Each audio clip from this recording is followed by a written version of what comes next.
¿Qué tal, amigos? Buenos días.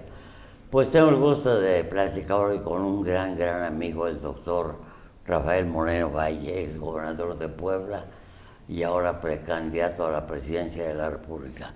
¿Cómo estás, Rafael? Muy contento, don Enrique, con el gusto de saludarle. Te veo bien, ¿eh? Pues muy bien, afortunadamente, y sobre todo motivado por ver la respuesta que hemos tenido en la presentación del libro La Fuerza del Cambio, que estamos concluyendo obviamente aquí en casa, después de haber recorrido todo el país. Era importante pues estar en Puebla para poder presentarlo, donde además muchos de los que aparecen en el libro finalmente han sido mis compañeros y compañeras de muchas batallas para lograr primero la alternancia en Puebla y que están comprometidos también con lograr el cambio a nivel nacional.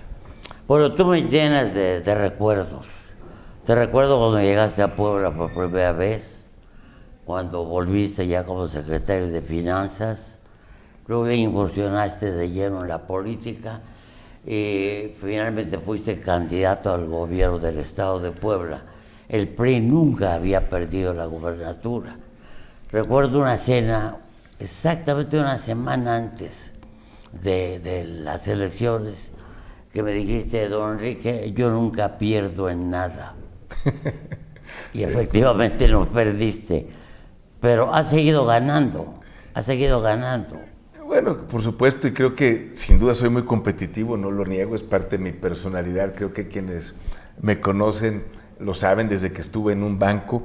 No por nada llegué a ser el vicepresidente más joven de Dresdner Kleinwert Benson para América Latina, porque obviamente en cualquier aspecto de la vida, ya sea en el deporte, si estás jugando fútbol, si estás jugando tenis, pues quieres ganar, si no, ¿para qué comienzas el partido? Entonces, si no tienes esas ganas de superarte, creo que eso es lo importante, el poder crecer personal y profesionalmente, el poder aprender algo todos los días, porque, por supuesto, hay momentos en la vida de felicidad, pero también hay momentos de tristeza, hay momentos de dificultades, y hay que enfrentarlas, hay que enfrentar los retos, y me parece que lo importante es que con el paso del tiempo pueda ser un mejor ser humano, una mejor persona, un mejor ciudadano, un mejor servidor público, y es lo que he tratado de hacer a lo largo de mi vida, ir aprendiendo y por supuesto creciendo desde la perspectiva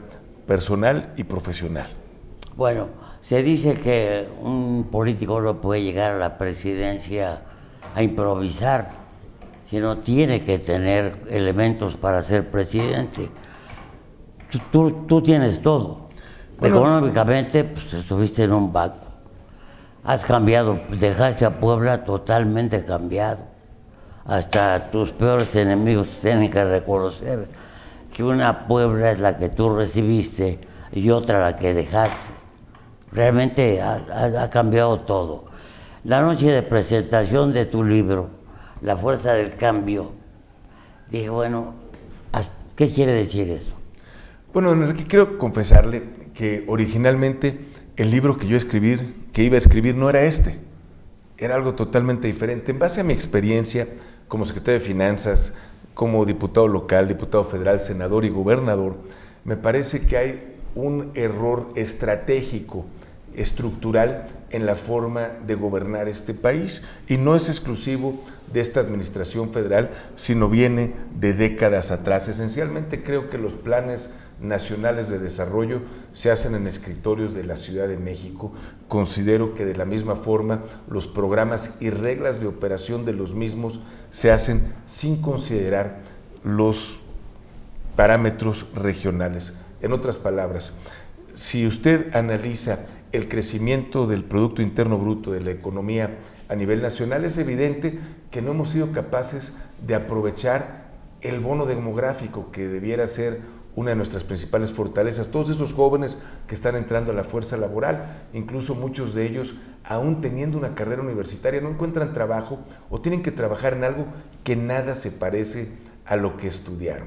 Y lamentablemente lo que sucede en el país es que se hacen programas para el crecimiento económico en la capital y se olvidan de las realidades regionales. Por ejemplo, si usted compara el crecimiento del PIB de Aguascalientes, que ha sido exponencial, con el de Tabasco, que ha tenido un crecimiento negativo, pareciera que hablamos de dos países distintos. Si comparamos los índices de violencia, los homicidios por cada 100,000 habitantes de Guerrero con Yucatán, pareciera que hablamos de dos países diferentes. Si nosotros comparamos el ingreso promedio por habitante de Nuevo León con Chiapas, pareciera que hablamos de dos países diferentes. Sin embargo, los programas de SEDATU, SEDESOL, CNA, CDI y todas las demás dependencias federales son los mismos, las mismas reglas de operación aplican en Chihuahua que en Puebla, en Sonora que en Oaxaca, cuando el contexto es totalmente diferente, por lo tanto se convierten en una camisa de fuerza para los gobiernos. Yo considero que todos los recursos debieran ser más flexibles para poder convertirse en trajes a la medida de las necesidades de cada estado. Ese era el libro que yo quería escribir, don Enrique, y busqué un editor. Es el primer paso siempre que uno debe dar, quien se lo publique, y además quería que fuera alguien sin ninguna vinculación con el gobierno de Puebla durante mi gestión, para que no pudiera haber ningún tipo de señalamientos de conflicto de interés o de pago de favores. Y por lo tanto encontré a Miguel Ángel Porrúa, reconocido, prestigiado, experimentado, pero que nunca tuvo un solo contrato, nunca editó un solo libro durante mi administración en este estado. Y me dijo: mira, Rafael, es muy interesante el planteamiento que me haces. Sin duda nadie ha visto al país desde esa perspectiva regional y sectorial. Sin embargo, la realidad es que no te conocen. En Puebla te conocen muy bien, tal vez en los estados alrededor de Puebla tienen mayor información sobre ti, pero a mí me gustaría que tu libro fuera sobre tu historia familiar, quién eres, de dónde vienes, cuáles son tus principios y valores, que hablaras de tu preparación académica, de tu experiencia en el sector privado, tu experiencia en el sector público, con un énfasis a los logros que tuviste en Puebla durante tu gobierno, pero que estén avalados por organismos autónomos e independientes como el INEGI, como el Coneval, como el Banco Mundial, como las Naciones Unidas. Ese fue el planteamiento, y por supuesto el compromiso de Miguel Ángel fue que iba a publicar este libro y otros que pueda yo escribir en el futuro. Estaré tratando, antes de que acabe el año, de presentar ese libro que yo llamaría La Ruta del Cambio, en donde se puedan plantear las diferencias regionales y también identificar las áreas de oportunidad para lograr el cambio en México, partiendo de la premisa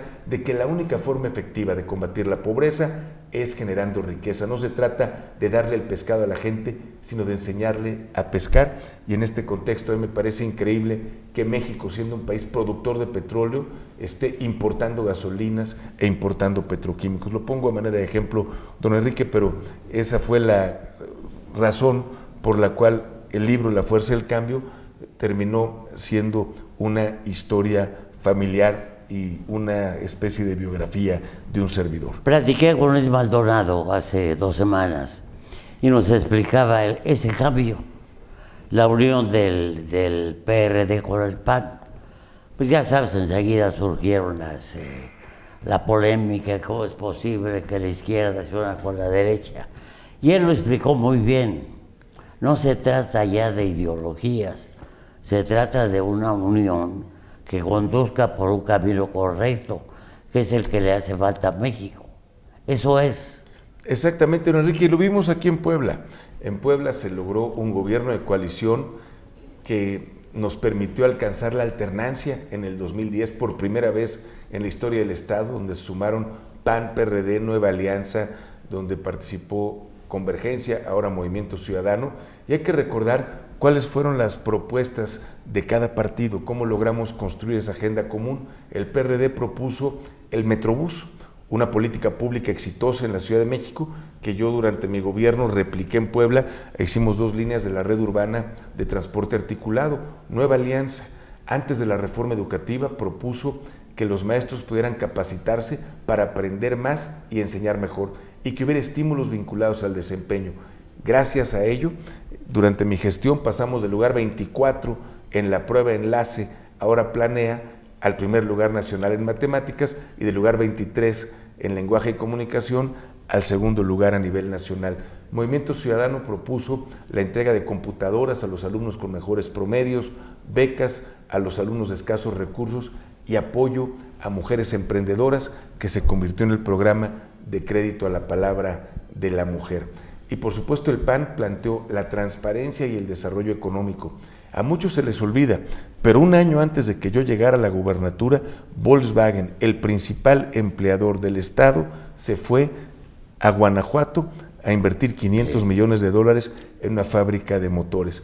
Y para poder dimensionar lo que esto implica, pues simplemente hay que recordar que en un momento Nissan estuvo en Morelos y que en los años 80 se fue del estado gradualmente, dejó ahí una planta que no creció, lo que estaba ahí, y se fue a Aguascalientes. Aguascalientes es de los estados que más ha crecido su economía gracias a las inversiones de Nissan. Eso podría haber pasado en Puebla si no hubiéramos tomado medidas. Sin embargo, aprovechando mi experiencia en el sector privado, precisamente en un banco alemán como vicepresidente, logramos recuperar la confianza de Volkswagen. Invirtió 700 millones de dólares en la fábrica del nuevo Golf, y 2 semanas antes de que yo dejara la gubernatura, inauguramos la planta de Tijuana con una inversión de 1,000 millones de dólares. Asimismo, logramos atraer Audi, que es la primera fábrica de vehículos de lujo que se instala en el país, y según datos del Seguro Social, creamos en 6 años de mi gobierno más empleos que en los 13 años anteriores a mi gestión. Son datos duros, y ahí nos muestra cómo las diferentes fuerzas políticas, con sus planteamientos, nos permitieron construir una agenda de beneficio para la gente. Pero ya no es suficiente, don Enrique, hoy tenemos que ir más lejos. Ese es un punto de partida interesante. Hoy necesitamos no solo que participen los partidos, sino que los ciudadanos sin partido que quieren un cambio para México también puedan aportar su capacidad, su talento, sus propuestas. En otras palabras, este Frente Amplio Democrático debe escuchar la voz de los ciudadanos y tomar sus propuestas para hacerlas propias, para abanderarlas. Un ejemplo importante sería eliminar el fuero constitucional a los políticos. Yo entiendo, y usted mejor que nadie conoce la historia del país, que en su momento era necesaria la figura, que hubo legisladores como Belisario Domínguez asesinados por manifestar su punto de vista contra el gobierno de Victoriano Huerta. Sin embargo, hoy, desgraciadamente, esa figura se está utilizando por muchos políticos para evadir la acción de la justicia en casos de corrupción. Por lo tanto, yo sería partidario de que se elimine el fuero constitucional para todos los políticos, y en este contexto es simplemente un ejemplo del tipo de agenda ciudadana que debiera estar abanderando el Frente Amplio Democrático. Ahora, ese cambio que propones esa unión de PRD con PAN está encontrando obstáculos, por supuesto. Por supuesto, don Enrique, y no es básicamente una alianza entre dos partidos. Aquí se busca un Frente Amplio Democrático en el cual sin duda sería importante la participación del PAN y el PRD, pero que está abierto a otras fuerzas políticas, a Movimiento Ciudadano, a Nueva Alianza, a Encuentro Social, a todos los partidos que quieran sumarse para lograr ese cambio en el país, pero también a los ciudadanos sin partido, a muchos que han dejado de creer en la política, en los políticos, a muchos que se han hecho a un lado, pero que quieren construir un país diferente y mejor. Los podemos invitar a que participen, no solo señalándonos que está mal, sino cómo vamos a resolver juntos esos problemas. Yo sigo de cerca todo lo que haces y te veo crecer. Hace 2 semanas te dedicó una portada, Proceso. Hoy la jornada también te dedica a la primera plana. Y a una persona que sabe mucho de esto le dije, ¿usted cómo ve esto? Dice, esta es la mejor muestra de cómo está creciendo Rafael. Sin duda. Por eso.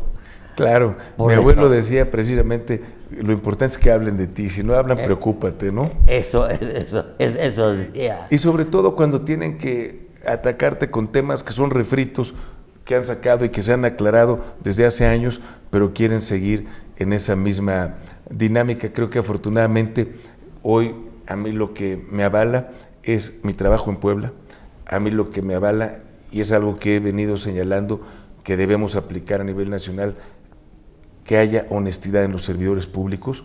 En la provincia todos nos conocemos. Sí, claro. Yo creo que así como un Consejo Ciudadano de Seguridad nos funcionó para que hubiera más denuncias, porque mucha gente no quería denunciar delitos porque temía que estuviera vinculada la autoridad con la delincuencia, se creó este Consejo Ciudadano que presidió Andrea Ambroggi, y que gracias a ello mucha gente hizo la denuncia de ciudadano a ciudadano, algo que funcionó muy bien. A mí me parece que además de fortalecer el Sistema Nacional Anticorrupción, los sistemas estatales anticorrupción, sería bueno crear un Consejo Ciudadano de Combate a la Corrupción, con ciudadanos honorables, porque en provincia, insisto, todos nos conocemos. Usted sabe perfectamente que la casa que hoy habito es la misma que habitaba el primer día que llegué a Puebla de Nueva York, y eso a mí me parece motivo de orgullo, y creo que en este sentido, así como usted me conoce, todos nos conocemos, sabemos si de joven tenía coche o andaba a pata, sabemos quiénes eran sus papás, si son empresarios o no son empresarios, y por lo tanto, si se ve que alguien que está en la política empieza a tener un patrimonio que no es compatible con sus ingresos, que hubiera la posibilidad de señalarlo a ese consejo e investigarlo, porque si no puedes hacer un ejercicio comparativo de tus ingresos con tu gasto, con tu patrimonio, pues obviamente quiere decir que estás incurriendo en conductas indebidas. De ahí vienen los exgobernadores que están siendo perseguidos o en la cárcel. Exactamente, y así hacerlo con cualquier funcionario, desde un presidente municipal, un funcionario, un policía. Si alguien estaba rentando un departamento y de pronto lo compra, pues si es servidor público, le aseguro que no tuvo los recursos o el ingreso suficiente por su trabajo para haberlo hecho. Pues mucho gusto, Rafael, y sigue echándole fuerza al cambio. Claro que sí, don Enrique, muchas gracias. Mucho gusto. Gracias, amigos.